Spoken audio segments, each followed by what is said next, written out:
Hello, ladies and gentlemen. Welcome to another thing where I talk about things. Today, we're gonna ask the question, should you punch Nazis? I hear that Nazis are terrible people who built a Hitler-themed roller coaster on the moon, and I am incredibly offended. And the reason we're gonna ask this question, the voice aside, I just like doing the voice, is because I got an email from somebody asking if I would do a personal time about the subject, because they're in college right now, and they presented kind of an interesting story. What they said happened is that they were in college and a bunch of their friends were having some talk about whether or not it was ethical to punch neo-Nazis, like to get physically violent with neo-Nazis. And I've actually seen this going around Facebook, so I know what this guy is talking about. And he said, no, I don't think that's a good mentality, and you shouldn't punch Nazis. And I don't know how the discussion actually went, but apparently this upset all of his friends, and then they went around telling everybody in school that he was a supporter of neo-Nazis. He was then approached by some people in a white power movement or something like that who invited him to join their group so that he would not be like picked on so much. He would have a group that he would belong to instead of being an outsider to everyone. And he told him he wasn't really comfortable being part of a white supremacy group. And then, of course, they were mad at him. And so he's kind of feeling a bit forlorn now because his friends have sort of shunned him. And he doesn't want to be a white supremacist, so he doesn't want to join with that group, and now he kind of doesn't have a group, which is understandably scary and goes against the human psychology from the get-go. And I'll give that guy, to start off, I'll give that guy his answer from a very logical perspective. No, we shouldn't punch Nazis, and I'll explain why. They're kind of an interesting story.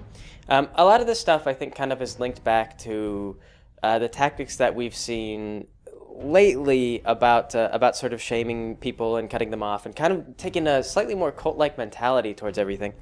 But you know, like I had a bunch of friends who all graduated from school with like women's studies degrees and things like that, and I feel like this is kind of where the tactics originated, and then they proved rather successful, and they've been kind of adopted and modified for a lot of things over time. The story is actually of the Men's Rights Association. Like, you've probably heard about them on the internet. They get tossed around and slandered by feminists all the time. Like, you just hear about, like, oh, the men's rights movement, the MRA. And you get people being accused of being MRAs whenever they talk badly about feminists.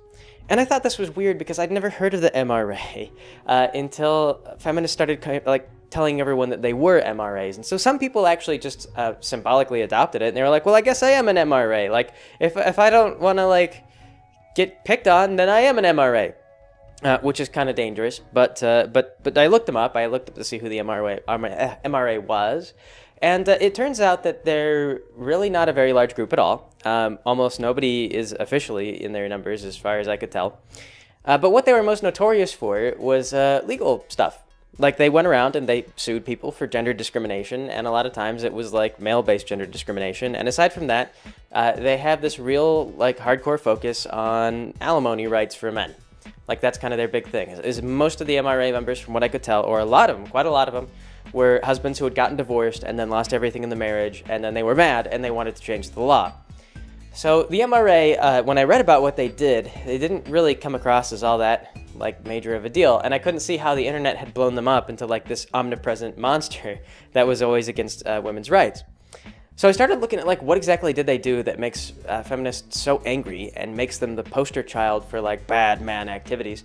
And one of the things that I saw was this article about the Men's Rights Association using a gender discrimination law to sue some people who did, like, a women's only mixer or something like that.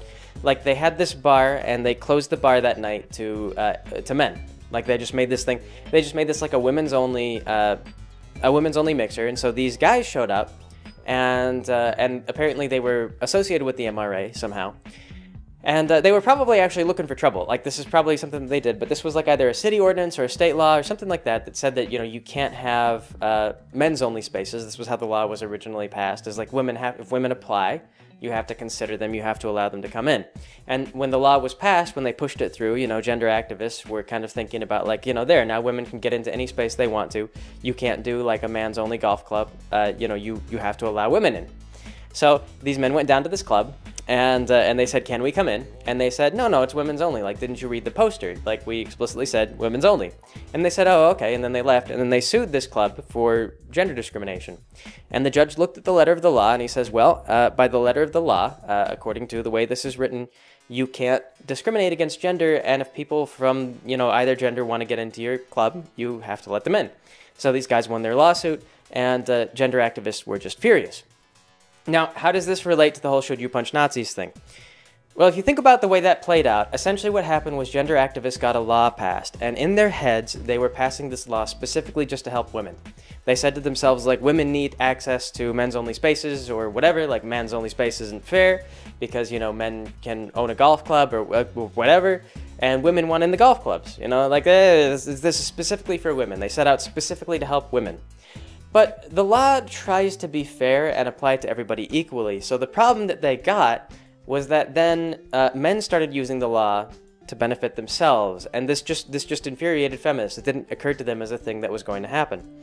So when you come back to this whole should you punch Nazis? Should this be a thing that we tolerate and we accept? The answer is no, because logically speaking, you're going to get in the same situation as you would when you look at should we ban men from forming men's spaces or whatever? Like the law is kind of it's a machine. It's not really very thoughtful. It's not going to sit there and say like, well, this is emotionally right and that's emotionally right. Like the judge is supposed to just look at it and say like, well, logically by the letter of the law, this is how it's going to play out. So if you made it legal to punch Nazis, or if you get in this situation where you're like, yeah, no, we should punch people who we disagree with politically, then what that's going to generalize over into pretty quickly or eventually is, what about these other political dissidents? Or these people are not really like Nazis. They're not like supporting, a rise of Hitler again. But they do sort of have some of the similar, views. They have some slightly, there's a little bit of fascist element to what they do. And so you kind of can generalize.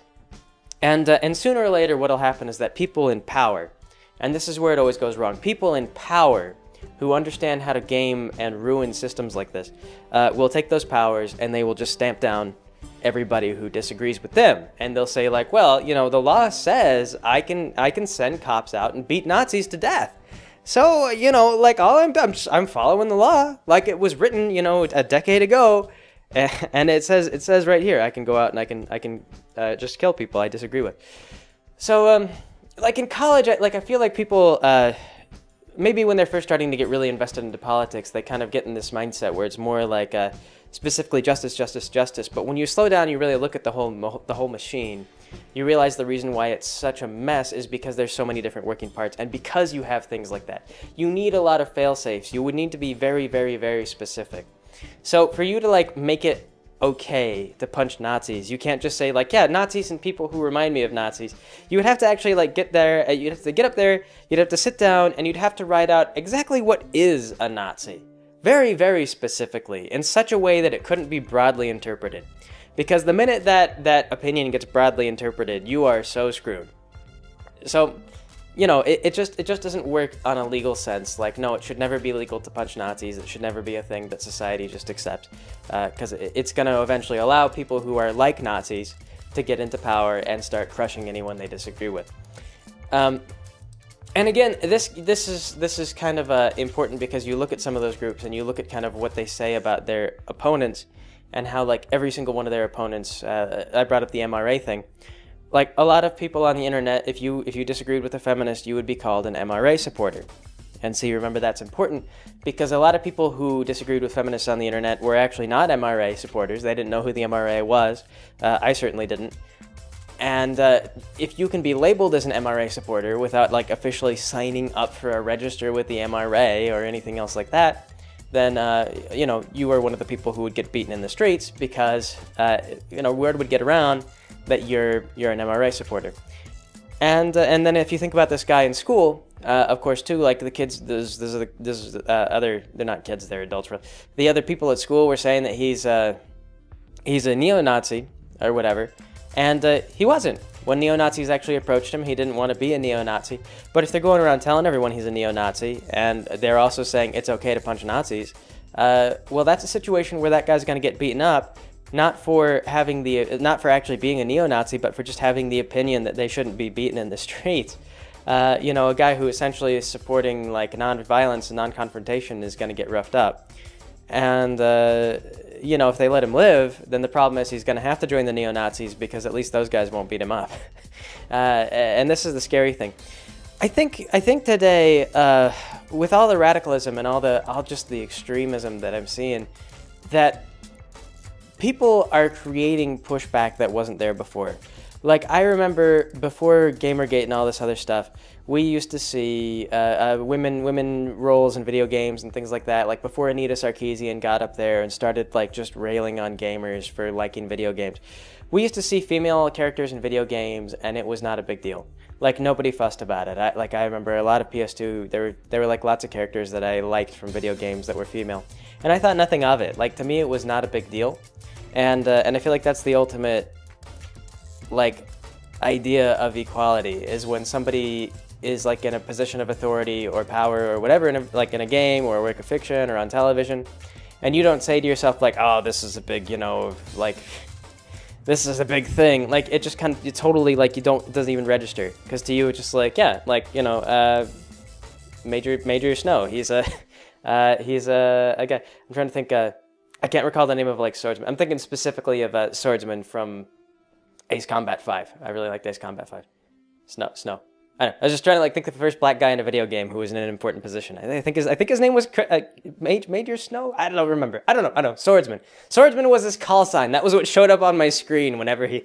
So anyway, yeah, this is not relevant. But yeah, the point is, it used to not be a big deal. But nowadays, I see people online every time somebody inserts a female into an important role, or they have some black guy somewhere doing something.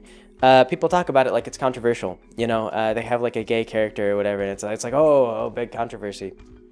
But you know, I don't know. Like, I feel like that we wound up going backwards, specifically because of like gender activism, where gender activists got up there and they were like, no, you need to be thinking about gender all the time.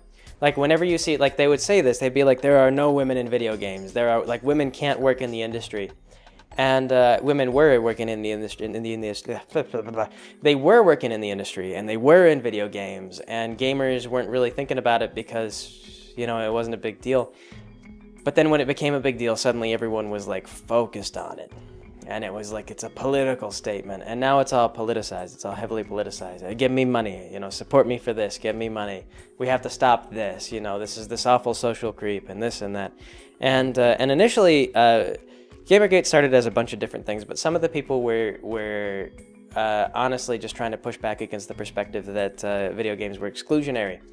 This was why there were people on 4chan who were trying to donate to what they considered was a positive feminist movement, and they just got accused of like false flagging or whatever. And they just got shut down for it. But there were people who were trying to say like, no, like, it's not a women exclusionary space. Like, we want women, we welcome women, but we don't like this negativity.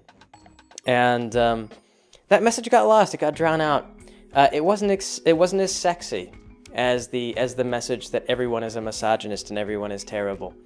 And that's one of the biggest things, is that people fear loss. I've talked about this before, and they're more likely to spread and talk about loss and the fear of loss. So you don't see them like doing reports on like, this group, you know, wanted to include people like this. There's some nuance here, and this. What's more scary and more compelling is to say like, this is a group of bad people, and we must rally together and we must fight them. You know, because then you have an enemy, like you have a sort of a purpose and a goal, and you can feel good about dumping on those people. And you might have dumped on them in the first place. Like, you realize that some of the worst, when you look at both the right and the left, some of the most extreme, some of the worst people are kind of awful. Like, they're sort of awful to everyone. They're just sort of bitter and like unhappy and just mean-spirited. But when they get to dump on bad guys, you know, they can feel good about being bitter and mean and so on. Like, they say mean things to people, and then everyone cheers for him. They're like, yeah, you know, you tell that Nazi he's a bad person. And again, you get back to like, this guy, he's not even really a Nazi. He just doesn't think that you should punch Nazis. You know, and it's scary, it's extremism, and it's not healthy. People really shouldn't get so wrapped up in that kind of thing.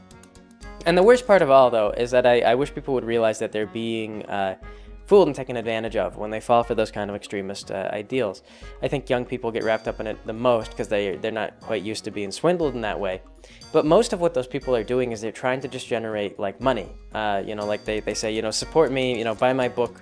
I need help. Like I need money, or otherwise I'm gonna get drowned out by all the Nazis or whatever. And then they get like lots of donations, and people buy their books and things like that. And that's where they profit. That's where their individual motive comes from. Is aside from just feeling good for being awful people, they also get a lot of financial support from people who are confused and legitimately think that there's some kind of like movement going on. That there's something going on. And it's gotten so easy to and so common to classify people's motives based on sort of evil.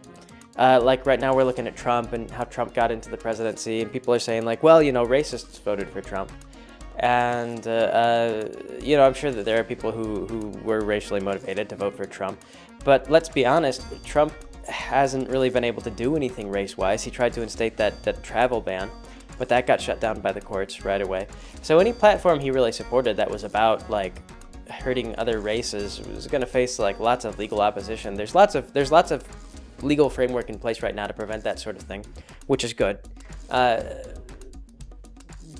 what like everyone acted like that was like his core thing. Railing against the Mexicans, so on and so forth. And Claudia is actually Mexican, and her family not real happy about Trump. But I know that there were some Mexicans who also supported Trump, though, because Trump was kind of disparaging about the Mexican government. And they agreed with him. They also disliked the Mexican government. So Trump had actual Mexican supporters. Maybe not a lot of Mexican supporters, but there were people who were Mexican and they supported him. Likewise, he had black supporters and things like that, because you get like, oh, well, there's this black guy in Kentucky and he was mining coal, and then the Democrats passed a legislation that said, we have to shut down these coal jobs. The guy lost his job. Now he's mad at the Democrats. He's not gonna vote Democrat. So there were people who voted like it was about jobs, it was about trade. People feel like the government's been taking advantage of them, that it's like that our government is really focused more on the elites. Because to be fair, I mean, like the elites, like people with money and people with power who control like big corporations, they have a lot of weight in government. They do have a lot of say. The corruption isn't as bad as some people think it is. They don't have completely unilateral say. And they fight with each other, like different industries will fight with each other.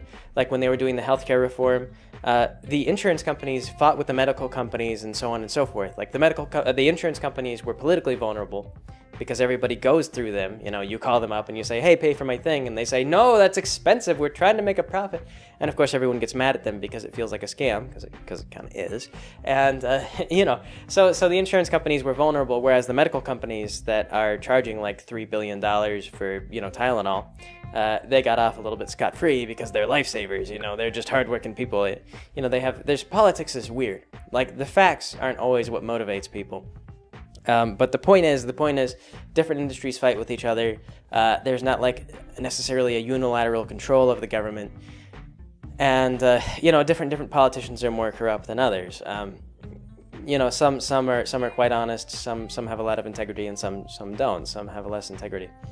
But the point is, though, is that a lot of people are feeling disaffected by government. They're tired of feeling like, the bailouts were for the rich. Like we went into a recession and the only thing the government reached out to was rich people. Like it's a widespread feeling.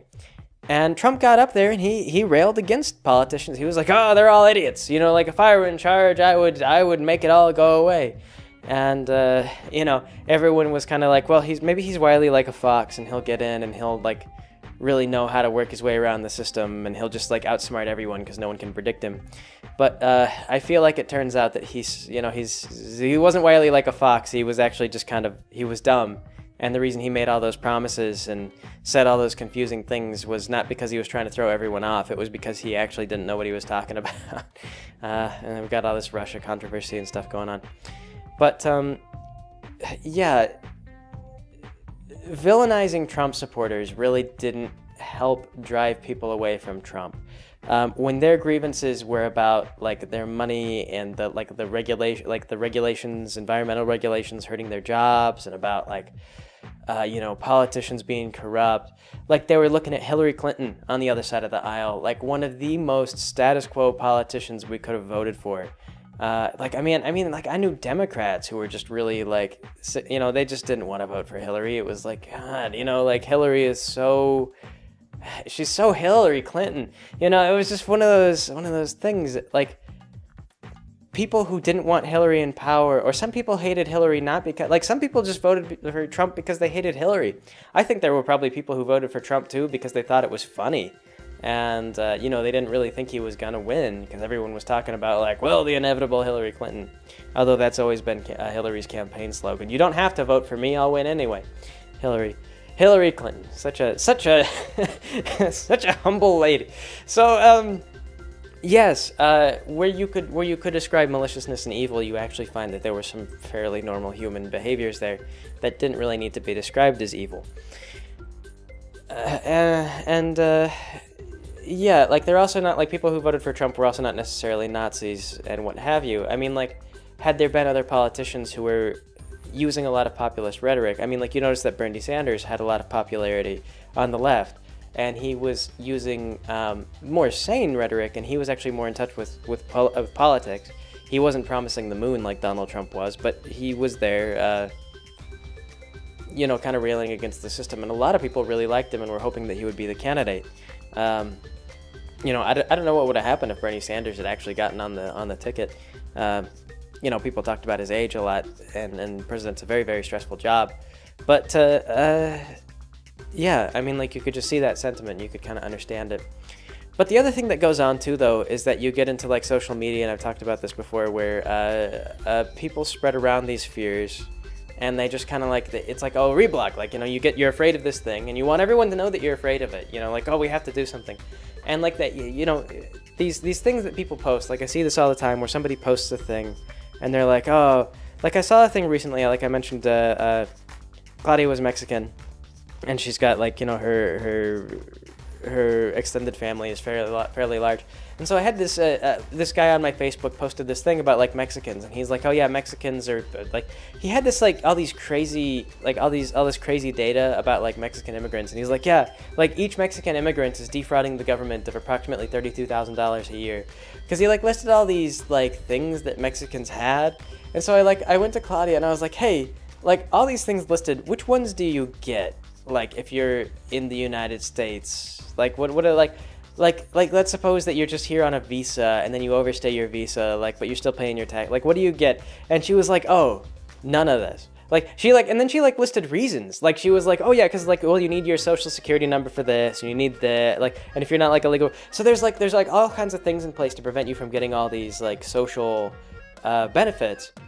But, you know, this guy was worried that immigrants were stealing a ton of money from the government, and so he was, like, spreading this. He posted this thing, and he's like, everyone, like, look at how much money we're losing to immigrants. Oh, spread this around. And people would reblog it. Like, they were liking it, they were sharing it, they were reblogging it, because in his circle, you know, they were more right-leaning. And so then you look at people on the left, and, like, they know they're not supposed to agree with that because it's a right-leaning stance, and maybe they look up reasons why it's false. But you just get these two camps that then divide, because the right-leaning people are like, no, look, we have the data. Because he had, like, sources printed for all this stuff, where he was saying, like, oh, this and that and this and that. And the sources were just, like, you know, assuming that everyone in this particular income bracket was getting all these, like, benefits, even though, like, a lot of most illegal immigrants can't access any of these things. But he had sources, and so in his head he was right, because, you know, well, there are sources here. And then, like, other people would look this stuff up, and they would say, like, well, according to these sources, you know, they don't get these things, and so on. So you get these two kind of separate veins of information, and both people think the other person is stupid and wrong, and the truth is, you know, like, a lot of the infographics, most of the infographics you see passed around the internet these days are false in some way, and you need to be able to, like, read deeper and understand why they're wrong. You need a very critical mind. You need to understand statistics a little bit. You need to understand what confirmation bias is and things like that. And coming back to, like, the women's studies thing, when I mentioned, like, a lot of, like, I knew a bunch of people who got women's studies degrees. And I blame women's studies for actually helping to get some of this started, because my friends who came out of school with women's studies degrees were some of the first people I saw using these kind of tactics to get information spread around. Was that they would use bunk data and but it was very compelling, very scary bunk data, and it would be to support this this positive sounding thing, you know, like they're not the first person to ever use this tactic in history, but I feel like they were the first to popularize. They were the first movement. I mean, somebody was going to eventually, but they're the first movement that really started to popularize it. But my impression that I got from their education was that they had actually learned less from college than they had before they'd gone to college. Because they didn't come out with like an understanding of statistics or like research methodology. Like they didn't really grasp that they had this horrible confirmation bias with everything that they were posting. But they thought they were educated. You know, like they thought like, well, I'm smart, like I know these things, like I went to school, like I paid $40,000 to learn all this stuff. You know, it's not false. This is all like, you know, professional information. And what was worst of all was that people leaving school with like women's studies degrees couldn't get employed because being unable to interpret data is not really a skill set. Like it's upsetting that people would be trained for 4 years to misinterpret data and be rewarded for it, you know, with like good grades and then a degree and everything like that. And then like just, of course they're going to fail when they get out into the world. And then of course these people just see injustice everywhere because like they don't interpret data well because they've been taught to interpret it badly. And they have no relevant skill set, so it's really hard to get employed anywhere that like pays well, and wages are pretty garbage right now if you're not really educated. And you know, it's kind of like you're also like $40,000 in debt, so there's the stress and burden of school kind of weighing you down, and just everything sort of is terrible and blowing up in their face. So of course they're going to be bitter, and of course they're going to post a lot about things that are making them bitter, and they're going to look for logical reasons why everything kind of blew up in their face, and they don't make that simple connection that like, well, you know, you dumped a whole ton of money into a degree that made you less educated than like before you went in. I mean, I don't know. It's like it reminds me once of a guy who was talking about like training with hand, like if you wanted to be in the FBI has different firearms training standards than the police do, and so I remember like being told that like, oh yeah, like FBI guys actually oftentimes like to hire, like sometimes they hire within the police, but a lot of the trainers like to get fresh recruits because they haven't learned how to hold a gun yet. And you know, once you've learned how to hold a gun, you kind of like, you can't be untrained. You have to be untrained and then retrained. And the untraining thing is actually a process. You know, it adds time to your training.